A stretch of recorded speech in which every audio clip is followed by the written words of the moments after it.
Ça faisait bien longtemps qu'on n'avait pas fait ce format. Bienvenue aujourd'hui dans un nouvel épisode du Keto Book Club. Un Keto Book Club que vous avez plébiscité sur Instagram parce que, bon, alors je ne suis pas en odeur de sainteté chez Thierry Soussou, mais je suis quand même sur leur liste de presse. Et grâce à Caroline Roche, que je remercie au passage, qui est toujours un petit peu à l'affût de me dire est-ce que ça vous intéresse, de recevoir ci ou ça. Vraiment, merci beaucoup Caroline.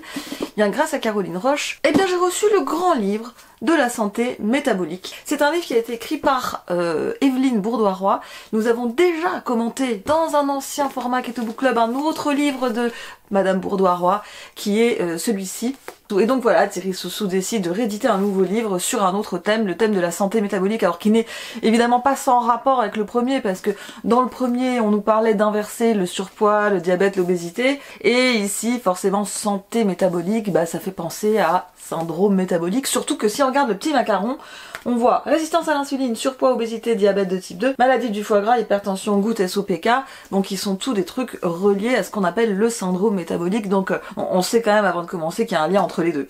Le grand livre de la santé métabolique, si vous voulez, c'est un peu l'équivalent de la Bible 2 dans les autres auteurs. Moi je trouve que le présupposé que ces collections, parce que ils en ont d'autres, hein, ils ont le grand livre du low carb, machin, le grand livre du cétogène, le présupposé avec un truc qui s'appelle le grand livre 2, c'est un peu comme pour la Bible 2, c'est on va tout vous dire sur le sujet 2.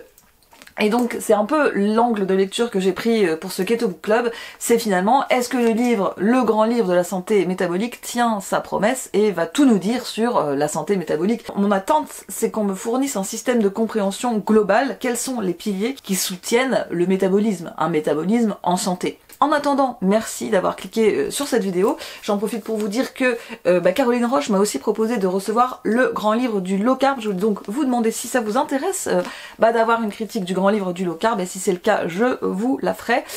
Et allons-y pour le grand livre de la santé métabolique. Donc déjà je trouve, avant de commencer, qu'il y a énormément de similitudes entre ce livre-là et celui-ci. Et les similitudes ne sont pas que dans l'auteur. La préface, la présentation de Evelyne Bourdois-Roy, qui est, je crois, exactement la même à la photo près. Et puis ensuite on a le côté divisé en parties, avec des témoignages intercalés, témoignages des photos. Ce qui est drôle d'ailleurs, c'est qu'il y a un certain nombre de témoignages qui étaient déjà dans le premier livre, hein. J'ai reconnu les pélos, les photos. Surtout que, en fait, la première partie, et je crois même la deuxième, débute exactement pareil que dans le premier livre. Ça veut pas dire que c'est inintéressant. C'est juste que il y a quand même un gros vent de déjà vu quand on démarre. La partie 1 parle de santé métabolique, et donc forcément, et comme c'était attendu, santé métabolique, syndrome métabolique, on attaque directement avec la résistance à l'insuline. Donc là-dessus, rien à dire. Enfin, c'est quand même un sujet qui est très maîtrisé par Madame Bourdois-Roy. C'est très bien expliqué. C'est très bien expliqué aussi dans d'autres livres. Il y en a plein qui l'ont déjà fait. Mais donc explication sur la résistance à l'insuline, explication sur les causes de la résistance à l'insuline. Donc évidemment alimentation, consommation de glucides, mais aussi stress quand même. Il y a un bon passage dédié au stress, mais aussi inflammation. Bon, c'est évidemment le premier qui est énormément développé, mais bon, il y a une bonne partie sur le stress, une bonne partie sur l'inflammation. Je suis quand même très étonnée qu'il ne soit même pas fait mention de la leptine. À mon sens, si on souhaite expliquer la résistance à l'insuline sans parler de leptine, on se met un petit peu dans le mur. En tout cas, passons, mais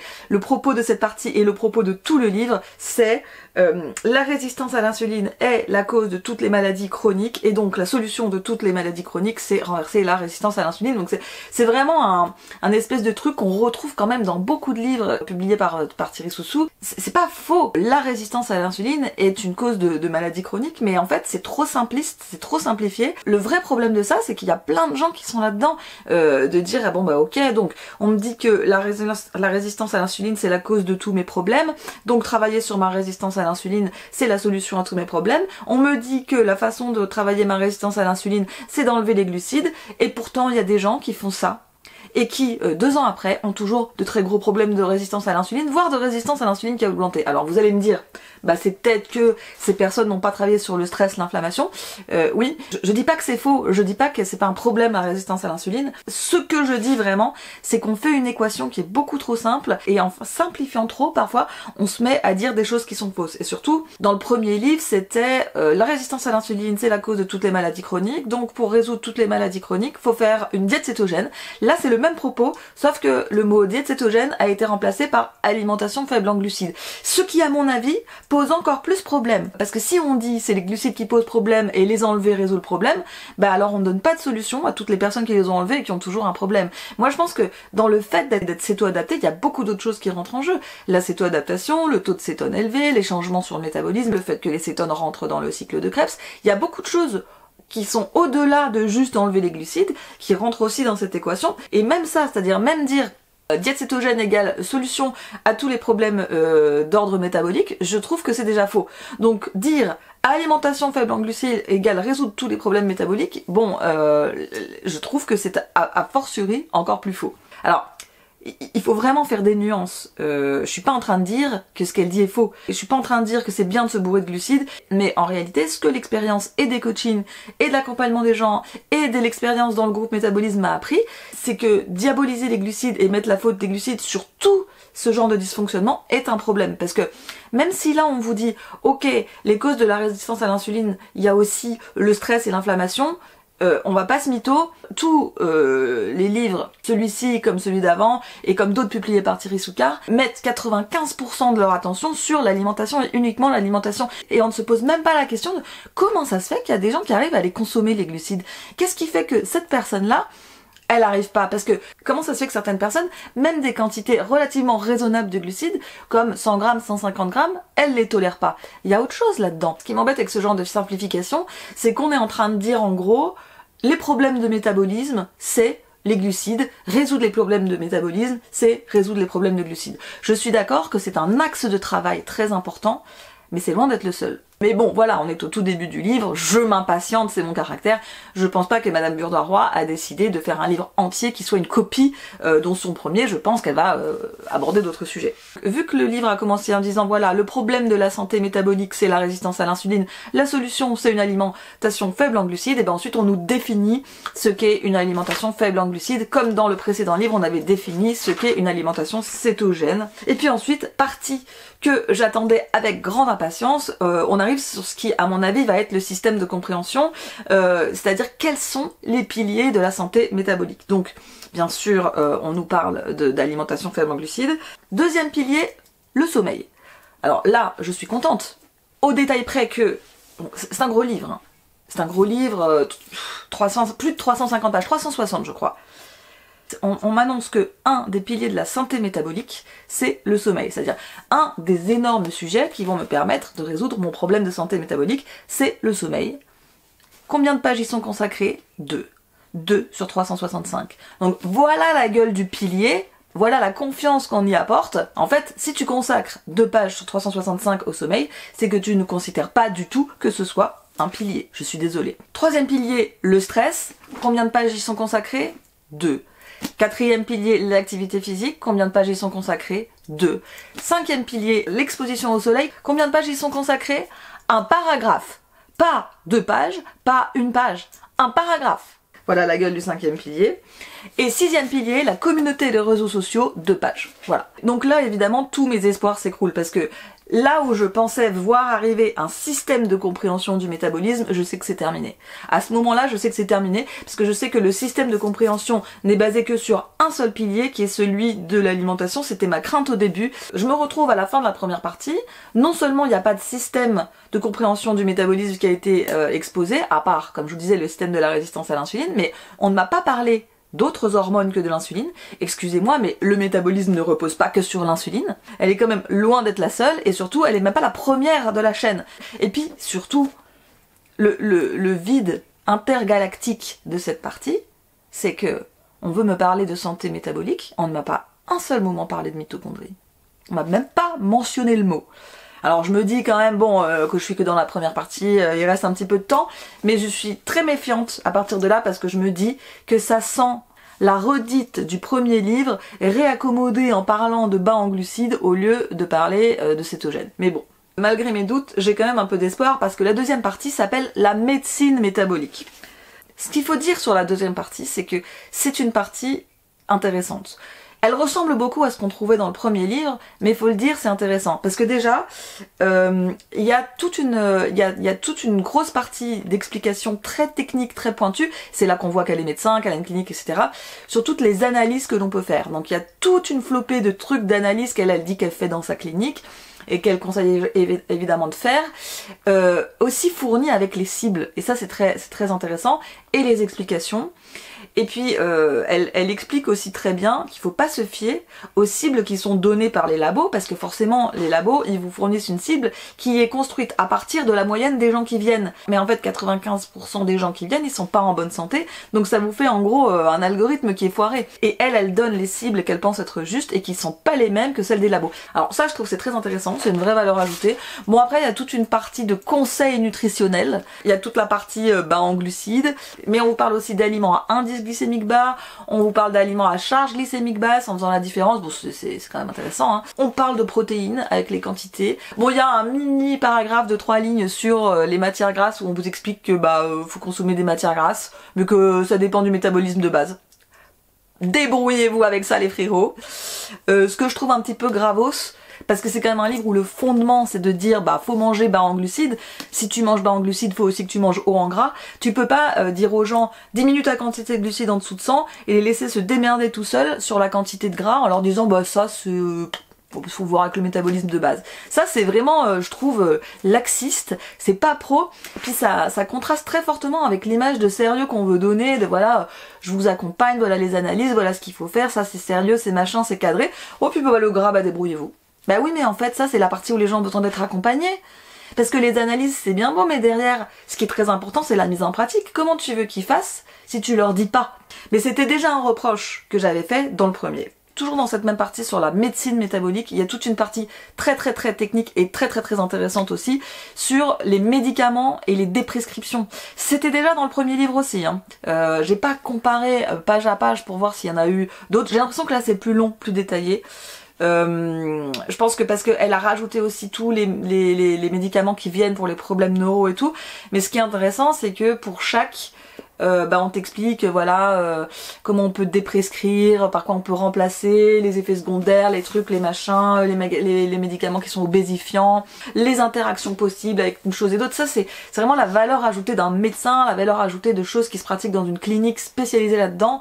C'est vrai que ça c'est vraiment je trouve quelque chose qui est intéressant dans le livre. Par exemple vous êtes quelqu'un qui est emmerdé parce que vous prenez des médicaments qu'on vous a prescrits, ça vous embête de les prendre parce que vous en connaissez pas les implications et vous aimeriez arrêter mais vous savez pas comment, et c'est quand même intéressant d'avoir ça pour être rassuré, encadré dans comment faire. Je crois que celle-ci c'était vraiment ma partie préférée dans le livre, je crois que c'est là qu'est la valeur ajoutée de ce livre. Partie 3 c'est comment adapter notre protocole à votre maladie, votre pathologie. Donc là elle va décliner toutes les maladies qui sont liées au syndrome métabolique, obésité, surpoids, diabète, goutte. Partie intéressante sur la goutte parce que je trouve qu'on n'en parle pas souvent. Elle parle aussi pas mal dans cette partie de supplémentation. Alors donc on retrouve le magnésium, on retrouve la vitamine D. Alors bon, je suis à la fois contente de voir qu'on parle de vitamine D et en même temps pas contente de voir qu'on ne parle que de vitamine D en supplémentation, mais il faut aussi remettre les choses dans leur contexte. C'est une clinique qui est au Québec. Bon là-bas, la fenêtre de tir sur les UVB est pas large, je crois que les gens en fait ils sont obligés de se débrouiller avec la supplémentation. Donc je comprends, mais faut pas oublier que c'est un livre qui est vendu partout dans le monde et que tout le monde n'est pas dans le contexte de shortage du VB du Canada et qu'en fait il y a des pays où en fait on peut fabriquer sa vitamine D soi-même et que c'est même une meilleure idée pour le métabolisme. Dans cette partie aussi, et ça je trouve ça super chouette, en plus j'ai pas fait exprès mais ça tombe juste après la vidéo que j'ai fait sur les problèmes neuro, elle aborde aussi les maladies neuro, les problèmes neuro en tout genre, donc c'est intéressant. Alors il y a un moment, il y a un passage que j'ai pas aimé où elle dit en gros l'alimentation faible en glucides protège le cerveau. Oui et non. En fait, ce qui protège le cerveau, ce n'est pas tant que ce soit faible en glucides. Ce qui protège vraiment le cerveau, et ça je l'ai expliqué dans notre vidéo, c'est de fournir un carburant alternatif. Mais pour pouvoir fournir le carburant alternatif que sont les cétones, Encore faut-il adopter une alimentation cétogène et un protocole cétogène qui fasse que ta cétonémie soit élevée. Sinon, en fait, t'as pas résolu le problème. Et du coup, ça m'embête un peu parce qu'en fait, c'est faire miroiter aux gens que juste en diminuant les glucides, ils auront plus de problème. Mais non, en fait, si tu veux que la personne, son cerveau fonctionne correctement et qu'elle arrête les dommages provoqués par la maladie, qu'elle trouve une vraie solution, qu'elle trouve une solution à l'épilepsie, qu'elle trouve une solution à ces divers problèmes, il faut qu'elle ait une production de cétone. Donc ce qui protège le cerveau, c'est pas l'alimentation basse en glucides, c'est la production de cétone. Donc c'est quand même une alimentation cétogène bien faite, bien cadrée. Donc là c'est un peu genre, on a fait du recyclage du premier livre en interchangeant les mots, mais ça va plus. On a perdu du sens là-dedans. Après, je suis contente qu'elle parle du TDAH, qu'elle parle des troubles de l'humeur, qu'elle parle de tout ça. Et c'est toujours bien. C'est toujours bien quand c'est un médecin qui en parle parce que les gens vont y accorder beaucoup plus de crédit et le fait qu'elle ait une clinique et le fait qu'elle traite des patients, etc., bah, ça lui donne une assise, que les gens ont confiance et qu'ils se disent ah bah oui c'est quand même bien une solution, puis qu'ils peuvent brandir le livre en disant voilà regarde c'est un médecin qui l'a écrit. C'est important malgré tout, même s'il y a des petites conneries que les gens ne verront pas à l'œil nu et que vous verrez parce que vous êtes avertis, mais bon, c'est quand même utile que ce genre de bouquin existe. Ce qui est bien, et la raison pour laquelle c'est bien que ce genre de bouquin existe, c'est aussi du fait de ne pas laisser les gens penser que certaines maladies sont incurables et qu'on ne peut rien faire, et quand on a diabète on ne peut rien faire, et quand on a des maladies neuro on ne peut rien faire. Je veux dire, on entend quand même souvent ça, hein. Et même moi dans ma famille, des fois j'entends des gens de ma propre famille dire ouais non mais ça y a pas de solution, la médecine n'a pas de solution, et moi je suis là genre mais wesh, vous avez pas lu mon livre ? Vous l'avez pourtant. Donc c'est chouette que ce genre de livre existe parce que écrit par un médecin qui a une clinique machin qui dit non, ces maladies, il y a une solution, ben ça c'est vraiment bien. C'est un livre qui va dire si t'as des maladies qui découlent du syndrome métabolique, et ben tu peux quand même travailler sur ta résistance à l'insuline. Et nous la solution qu'on te propose pour la résistance à l'insuline, c'est l'alimentation faible en glucides. Et si tu veux le faire, voilà comment. Si t'es inquiet, voilà les analyses que tu peux faire, et voilà les cibles, et voilà des exemples de menus et machin. Puis c'est vrai qu'il y a toujours une espèce de mise en page chez Souker qui est bien, où ils extraient des passages et qu'ils les mettent en gros. Et pour donner un exemple, vous avez ce genre de phrase: faire la guerre au gras et au cholestérol, mauvaise idée. Donc là, la personne qui lit vite, elle va voir ce truc-là, tiens, faire la guerre au cholestérol, mauvaise idée, pourquoi? Elle va lire la page, effectivement, c'est expliqué pourquoi. C'est une très mauvaise idée d'essayer de prendre des statines pour réduire le cholestérol sanguin, parce que bah, le foie, lui, va continuer de produire. Enfin, c'est bien expliqué en fait. Et les peurs des gras saturés et les peurs du cholestérol vont être résolues parce que t'as un médecin qui t'explique pourquoi il n'y a pas de sens à avoir peur de ça. Alors dans cette même partie adaptée de protocole, on a une partie sur la phase d'adaptation. Alors c'est une reprise de ce qu'il y a déjà dans les autres livres, sauf qu'elle a été travaillée sur l'angle des problèmes que l'on peut avoir pendant la phase d'adaptation, et que par rapport à d'habitude, faut le dire, ça va plus loin. C'est-à-dire qu'elle est allée chercher plus loin dans les problèmes qu'on peut avoir en phase d'adaptation. Parce que normalement les gens vous disent ah vous pouvez avoir des maux de tête, des crampes. Bon là elle parle de tous les problèmes qu'on peut avoir, donc les crampes, la mauvaise haleine, la constipation, la diarrhée, le kétorash, le reflux gastrique, les troubles du sommeil. Alors, ce qu'elle en donne comme solution me paraît loin d'être suffisant, mais elle a le mérite d'aborder le truc. Bon, je vais pas vous dire à chaque fois ce qu'elle a dit comme solution, parce que bah, je trouve que c'est pas sympa de spoiler le contenu, faut aussi que les gens ils achètent son livre. Typiquement, ce qui m'a bien énervé, c'est dans le paragraphe sur la mauvaise haleine, où on vous dit « Ah, vous avez mauvaise haleine à cause de la cétose, bah sortez de cétose ». Oui mais en fait la personne est en phase d'adaptation. Donc si tu lui dis de sortir de cétose ou de baisser son gras alors qu'elle est en pleine phase d'adaptation, bah en fait tu lui fais perdre du temps en faisant ça, et c'est complètement débile. Là pour le coup c'est complètement débile. En fait il faut juste lui faire comprendre que c'est une étape normale de la phase d'adaptation, lui faire comprendre pourquoi c'est supposé s'en aller au bout d'un moment, et qu'en fait il vaut mieux persévérer que sortir de cétose et en fait reculer pour mieux sauter. Elle parle même je crois des calculs rénaux, des calculs de la vésicule biliaire, donc c'est une partie intéressante et qui comme toujours est un peu traitée comme un médecin la traiterait, et donc c'est vrai que c'est bien parce que ça rassure les gens. Ça rassure les gens de savoir bah oui ça peut arriver, je suis pas le seul sur la planète à l'avoir, le kétorage ça existe, machin. Voilà, je trouve que c'est un peu léger sur les solutions, mais c'est un livre, c'est pas un accompagnement, c'est pas un coaching, donc c'est aussi normal que tout ne soit pas dit. On passe à la partie 4 qui s'appelle vos questions, enfin nos réponses à vos questions. Alors, qu'on soit bien clair, c'est une partie qui est intéressante, avec des questions qui sont intéressantes et des réponses qui sont pertinentes. je ne remets pas ça en question. Le problème du cétogène en famille est abordé, le problème de la réduction des glucides pour les enfants est abordé. On retrouve, qui était déjà dans l'autre livre, hein, tout le truc des croyances et des mythes voilà, autour du cétogène, des graisses saturées, du cholestérol, de se boucher les artères, enfin tout ce qu'on retrouve beaucoup dans les livres de Thierry Soucard, qu'on avait dans d'autres livres, d'autres auteurs. On prend les croyances, on les débunk et on va pas se mytho, c'est important de faire ça. Parce que c'est bien, c'est ultra incrusté dans la tête des gens et donc ils ont besoin qu'on les aide à contrecarrer avec des arguments simples, à la fois pour eux et pour les autres quand on leur fait des remarques. Donc si vous voulez, je ne renie pas l'intérêt de ces trucs-là et l'intérêt des réponses. On retrouve, qui était déjà dans le premier, le tableau avec la densité nutritionnelle, parce que vous savez, il y a toujours le machin de « Ah mais tu manges pas de fruits, tu manges pas de légumes, alors t'as pas de vitamines ». Et en fait, grâce à son tableau comparatif, elle vous montre que en densité de nutriments, on va avoir plus dans les abats ou la viande rouge qu'on aurait dans les soi-disant fruits miraculeux. Ça permet de voir noir sur blanc que ta croyance avec « il faut absolument se bourrer de fruits et légumes », bon, elle a pas de validité. Soyons clairs, je trouve que c'est très bien, mais je trouve juste qu'il y a un très gros air de déjà vu là-dedans. Ça, je l'ai déjà lu dans le premier. J'avais déjà souligné l'intérêt de ce tableau, je m'en souviens très bien. Et puis surtout, en fait, on arrive à la fin du livre, parce que partie 5, c'est les menus et les recettes. On ne m'a pas parlé d'autres hormones que de l'insuline. On n'a pas vraiment construit un système de compréhension du métabolisme. On ne m'a pas parlé de mitochondrie. On n'a pas parlé de ce que c'est une mitochondrie, comment ça fonctionne, pourquoi les gens pensent qu'ils ont soit un métabolisme lent, soit un métabolisme élevé, et qu'ils pensent que ça peut pas changer. En fait, ça me fait penser à moi en 2018. 2018-2019, je suis contente du cétogène, mais je comprends qu'en fait j'en ai fait le tour et que c'est pas ça qui m'apporte une compréhension globale du métabolisme. Et vraiment j'étais en mode je veux comprendre comment ça marche. C'était vraiment mon souhait le plus fort, parce qu'en fait mon désir à ce moment-là c'était d'avoir une vraie compréhension de ce que c'est pour pouvoir emmener les gens plus loin. En tout cas, là où la diète pouvait plus leur apporter assez, pouvoir les amener plus loin. Et à ce moment-là, 2019, j'avais bien compris que le jeûne intermittent pouvait pas faire ça pour toi. J'avais compris l'intérêt du sommeil, mais comprendre l'intérêt du sommeil, c'est pas la compréhension de ce que c'est une mitochondrie et de pourquoi les hormones fonctionnent d'une manière ou d'une autre, pourquoi le métabolisme des fois se ralentit ou des fois s'augmente, etc.